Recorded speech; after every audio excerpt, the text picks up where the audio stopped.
मेहनत को बहुत हल्के में लिया जाता है। सब लोग बात करते हैं कि मेहनत तो हर कोई करता है, सब थोड़ी सफल होते हैं। एक होती है मजदूर वाली मेहनत, दूसरी होती है डीप वर्क फोकस्ड वाली मेहनत। दोनों में फ़र्क है।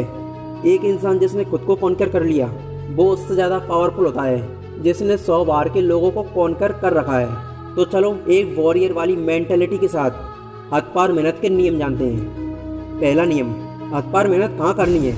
इसका डिसीजन अगर गलत ले लिया तो कितना भी फास्ट जाओ, कितना भी स्मार्ट जाओ, मंजिल से दूर ही जाओगे।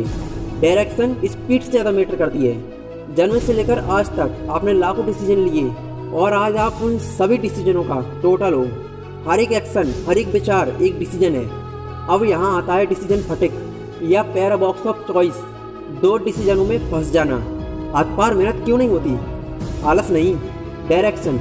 दिमाग को अगर क्लियर कट पता हो कि क्या करना है और इससे उसे क्या मिलेगा, तब आप एक सेकंड भी नहीं रुकोगे अपने सपने पूरे करने के लिए।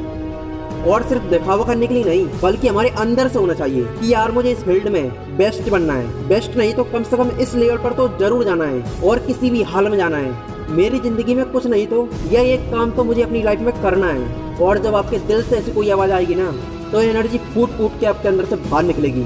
आलस क्या होता है आप भूल जाओगे। आलस करने का या टाइम वेस्ट करने का आपके पास टाइम ही नहीं होगा। आपको खुद यकीन नहीं होगा। आप लिख करके रख लो इस बात को कि जब आपके अंदर से ऐसा कुछ आएगा ना, तो उस मुकाम को पाने के लिए आप ऐसे ऐसे काम कर जाओगे ना जो आपको एक टाइम पर इम्पॉसिबल लगते थे। डिसीजन फटे के लिए डूबेगा। 90% से ज़्यादा मेहनत में कमी का कारण है माइंड का क्लियर न होना। कोई आलस नहीं है। अगर एक पेज पढ़ने का 10,000 अकाउंट में आता है तो पूरी किताब नहीं पढ़ोगे क्या? क्योंकि माइंड को पता है कि क्या मिलेगा। और कोई डिसीजन लिया तो माइंड को 1% भी ये नहीं लगना चाहिए कि ये नहीं होगा, तब होगी हथपार मेहनत। डाउट्स आपको रोकते हैं हथपार मेहनत करने से। दूसरा नियम, बिना फोकस वाली मेहनत को फॉर्मेलिटी और लेबर वर्क में काउंट करो। मेहनत का पार्टीशन कर दो।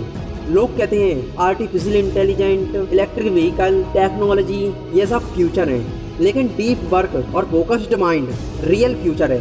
टाइम के साथ लोगों का कंसंट्रेशन, फोकस, अटेंशन स्पैन बहुत कम होता जा रहा है। लोग एक जगह पर ध्यान लगा ही नहीं पा रहे और ध्यान लगाने की ऊर्जा दिन ब दिन कम होती जा रही है। और इस चीज़ का कंपटीशन बढ़ेगा कि कौन लंबे समय तक फोकस्ड रहता है। Focus is the future. Focus खराब होता है ब्रेन डैमेज हैबिट से। इसमें से एक है मल्टीटास्किंग। जो लोग बोलते हैं कि मैं ये भी कर सकता हूँ, मैं वो भी कर सकता हूँ, मैं ये भी कर सकता हूँ। दुनिया मल्टीटास्करों से भरी पड़ी है। कुछ नहीं होगा उनसे, सिर्फ एक मल्टीटास्कर बनकर रह जाएंगे वो।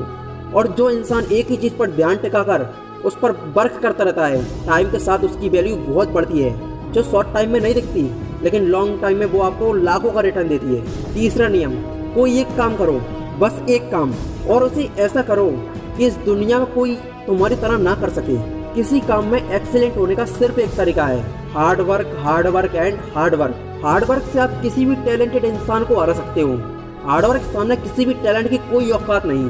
अगर कागज को जलाना है, सूर्य की बिखरी हुई किरणों से कुछ नहीं होगा। कागज जलाने के लिए लेंस का इस्तेमाल करो। फैली हुई धूप से कागज नहीं जलता।